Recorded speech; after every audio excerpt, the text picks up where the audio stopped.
工厂当前的整个的这个产能和这个竞争力呢，在我们行业以及产业线都是排序名列前茅的，得益于工厂整个的物流的设计和生产线的精益的设计，结合着我们的智能制造技术，所以说有了今天的这个产能和效率。我们是规划了15个智能场景，5G 场景。这15个场景呢，包含呢园区安防、视觉检测、无人驾驶。为什么要做这个事情呢？因为有了5G 技术以后，在常规的这个动态场景下解决不了的问题，可以通过5G 的场景来进行解决，尤其是视觉检测。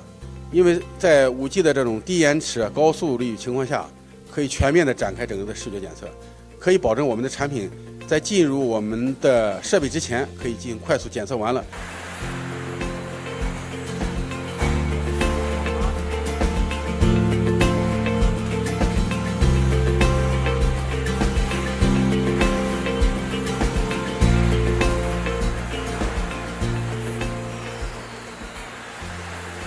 它把5G 加这种 AR 眼镜结合起来，它可以做到我们的就是在质量检测的过程当中，最大限度的减少